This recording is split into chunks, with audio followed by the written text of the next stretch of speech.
So what is it that provides hours of guilty pleasure and then tucks away neatly into your pants when you're all done?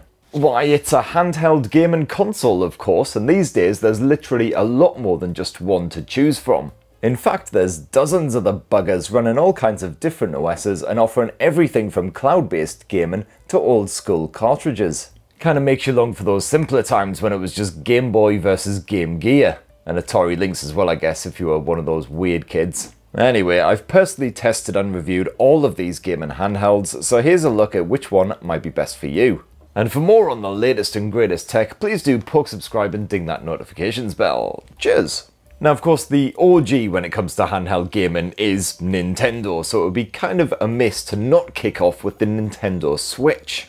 The latest version is this here Switch OLED, which still launched a good couple of years ago now. I mean, come on Nintendo, where is our bloody Switch Plus already? Do we have to beg? Because I will beg and possibly kiss some feet. Compared with most handheld gaming consoles, the Switch OLED is pleasingly slender and light, well suited to long trips. The biggest upgrade over the original Switch is that beautiful 7-inch screen, which may lack the ultra-fast refresh and super sharp resolution of some handheld rivals, but it certainly does the job for those bright and poppy Nintendo titles. And what a catalogue as well. My wallet just cannot cope with the seemingly endless supply of non-stop bangers coming out for this thing. Not to mention the excellent selection of indie titles, although you will have to wade through a fetid swamp of dodgy anime pornos on that Switch store to actually find them. Ooh, 10% off. But seriously, is this the same Nintendo who had a massive fit about a topless 16-bit statue lurking somewhere in the background in Super Castlevania 4? And again, the Nintendo Switch may be lacking somewhat in the performance department compared with a lot of its handheld rivals, but I've got to say, I'm still in awe of developers who managed to get the likes of Doom Eternal and Witcher 3 running on this thing with a respectable frame rate. You can expect around 4 to 5 hours of gaming pleasure on the Switch OLED per charge, depending on what kind of game you're playing, of course. And that is a better result than many rivals, although if you are hopping on a long haul flight, you'll still need to remember your battery pack. And if you do find yourself travelling a lot, or you're just on a tighter budget, well, there's always the Nintendo Switch Lite. And this is similar, except it offers a more basic IPS screen like the original Switch. You've got integrated controls, half the storage, and you lose the ability to dock. And personally, I gotta say, only grab it if you're struggling to afford the OLED model. Now, one of the only rivals to the Switch OLED's handheld gaming crown is the mighty Steam Deck. So mighty I can't really fit it all in frame. And if, like me, you've got an ever-growing Steam store pile of shame, those games that you picked up for £1 or £2 in the endless sales and never got around to actually playing, well, this thing will help you burn right through them. The sheer convenience of being able to pick up and play a massive catalogue of Steam games wherever you roam is simply sublime. Although I say it wherever you roam, when I actually take proper trips abroad, I always take the Nintendo Switch OLED instead because, I mean, look at the size of this thing. It makes the Game Gear look like some sort of tiny toy for ants. The Steam Deck is also getting on a bit these days, but it still packs enough power to cope with most PC titles, albeit on lower graphics settings. And yes, while many Steam games still don't properly support the deck, the catalogue is grown massive now. And at least Steam makes it nice and clear when you're browsing the store which games are supported by the deck. You've also got a dedicated section just for deck games. One of the biggest disappointments of the Steam Deck is that basic IPS screen, which lacks the crispy contrast of the Switch OLED, although the HD resolution is more or less a match. This panel also tops off at 60Hz, so compared with some other Windows-based rivals that we'll check out in a bit, those visuals simply aren't as strong. Oh, and if you want to get a game running on this thing that isn't from Steam, well, good bastard luck. You practically need a degree in computer engineering just to get a game from GOG.com running on it. But as an alternative, there's bugger loads of Windows-based gaming handhelds that you can choose from, which allow you to play not just Steam games, but also games from the likes of Epic Games, Xbox Game Pass, etc., all without any hassle and faff. One of the biggest of these Windows handheld consoles, in more ways than one, is Asus's ROG Ally. Once again, it ain't exactly super transportable, but I do like the sleek design and integrated fingerprint sensor.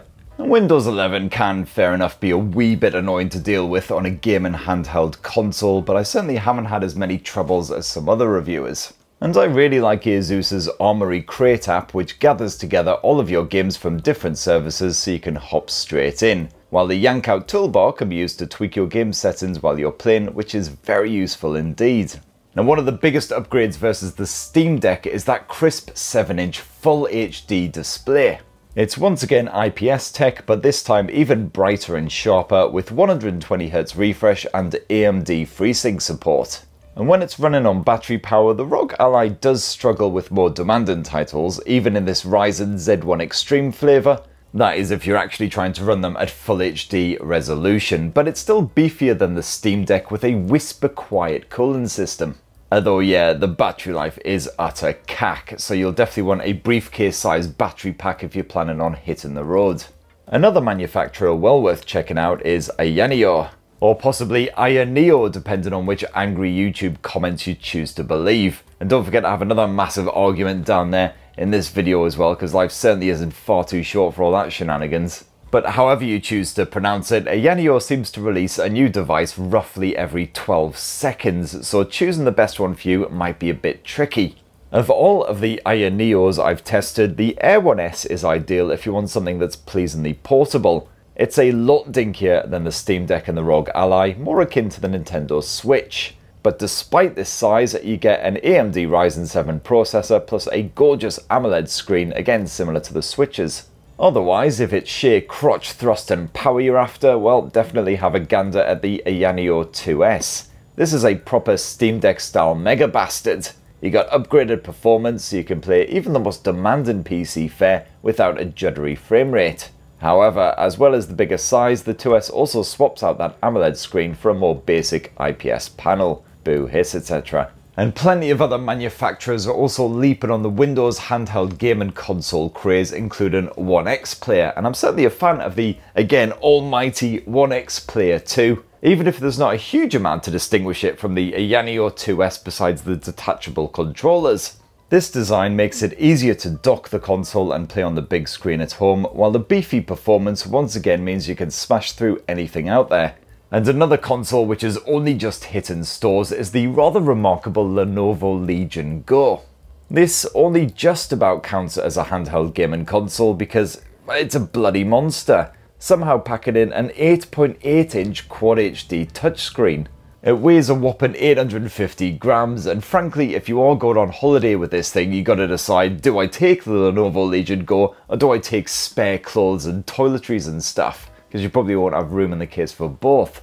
Still, that 144Hz IPS screen is crisp and supremely smooth, while the dual 2-watt speakers pump out a proper bit of ear-tingling audio. And performance isn't an issue either, because once again you've got AMD's Ryzen Z1 Extreme packed into this thing, which if you remember back just a couple of minutes in this video is the same thing that powers the top-end Asus ROG Ally. And combined with the liquid crystal polymer 79 blade fan, the Lenovo Legion Go can smash through even quite demanding titles with a pleasing frame rate. But the best part is the detachable True Strike controllers. These pop off just like the OneXPlayers, at which point you can stick the right one on a bundled base and turn on the FPS mode. So you can use it as a kind of makeshift freeformy joystick thing. But anyway, I've done a full hands-on tour of the Lenovo Legion Go, including all the various settings and features. So if you go check that out if it tickles your fancy. If you don't really get on with Windows or you just don't fancy going the Windows route for your handheld gaming console, well, there's always Android. One of the most high-profile Android gaming consoles is the Razer Edge, which is basically a mini 6.8-inch tablet with a Kishi V2 controller slapped onto it. That 144Hz AMOLED screen is a stunner, and the Razer Edge is powered by Qualcomm's Snapdragon G3X Gen 1, so it's beefier than a whole sack full of steak. The Razer Edge can of course absolutely chunder its way through the most demanding Android titles out there, the likes of Genshin Impact on the higher graphic settings. And you can remap those fiddly touch controls to the Kishi controller so it just plays so much nicer. But Android devices like this are usually designed with cloud gaming in mind.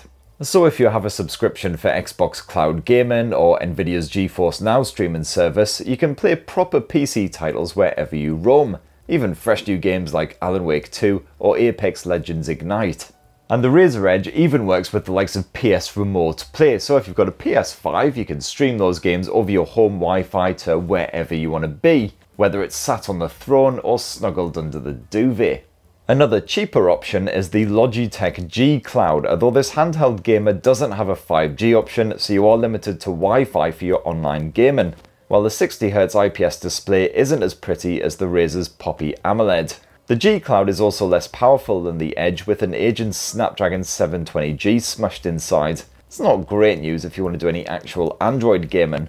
Besides which, the physical control mapping for Android titles works about as well as a safety helmet made out of marshmallow. And so overall, gotta say, not great. And I also recently covered the Ayaneo Pocket Air, which is much the same but with a retro-inspired design. It's cute and pleasingly portable, but there's no support for those physical controls in Android titles. And it's actually best used as an emulator if you don't mind downloading ROMs from the internet. And of course, instead of buying any of these Android consoles, you could simply get yourself a Bluetooth controller and slap it onto your Android smartphone and do much the same, unless your phone is a piece of shit, obviously. And of course, there's plenty of Android blowers out there designed specifically with gaming in mind.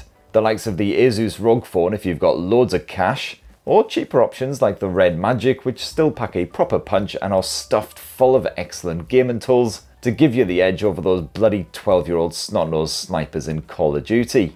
And last up in this roundup of the best gaming handheld you can grab yourself right now, a little something for true old school retro fans. In other words, old buggers like me. Do you miss those good old days of slapping a physical cartridge into your Game Gear and absolutely wrecking your thumbs with those merciless arcade blasters for around 25 minutes until the 6 AA batteries were sucked completely dry? Well, cop a load of the Evercade EXP. This pocket console resembles a small colourless Switch, and it takes actual physical cartridges, around 50 or so in total for a catalogue of well over 500 games. And each of these games collections comes with an actual paper manual. Remember paper? You've even got a bunch of Capcom games chucked on the Evercade EXP to get you started. And most of them are of course a wee bit on the frantic side, so you'll probably struggle to release your grip after about half an hour of gaming on this thing. There's a built-in battery offering around 4 hours of playtime per charge, and in a clever touch you can hold this console either horizontally or vertically dependent on the game you're playing. The menus are bright and poppy and packed with any vital information like the controls and any obligatory backstory. And thank the baby Jesus, you can actually save your game at any point with multiple save slots. So I've actually finished some proper belters like R-Type, which left me weeping into my Tears for Fears t-shirt back in the day. And Blaze Entertainment, those awesome nerds behind the Evercade EXP, have just released these fresh new Super Pocket consoles, which will have Game Boy fans absolutely spooging into their shorts. The Super Pocket comes in 2 flavours at launch, Taito or Capcom, each packed with well over a dozen classic titles. They're pleasingly compact consoles with a dinky 2.8-inch screen, but flip them over and you can still slip an Evercade cartridge inside to expand those gaming possibilities. And you can keep gaming for over 4 hours again, as long as your joints and your mental health can handle it. Thankfully, Blaze has acknowledged that games like Ghouls and Ghosts are tougher than a Wetherspoon's pork chop, so they've chucked in an easy mode for children and also ill-tempered stress monkeys like myself. And once again, yes, you've got full save game functionality. And I've also got to give a quick shout out to the Analog Pocket, which I haven't personally tested sadly, but it's another retro gaming device which this time takes original Game Boy cartridges. Which would be fantastic if mine hadn't been chucked into my parents' leaky attic about 3 decades ago. It's going to take some hardcore CPR to bring those bastards back to life. And anyway, that right there, you lovely lot, is just a selection of the best handheld gaming consoles that you can stuff into your bag and take with you wherever you roam. You'll find full reviews right here on Tech Spurt, but if I missed out your own personal favourites, well definitely clue us in the comments below. Please do poke, subscribe and ding that notifications bell while you're at it, and have yourselves a ruddy wonderful rest of the week. Cheers!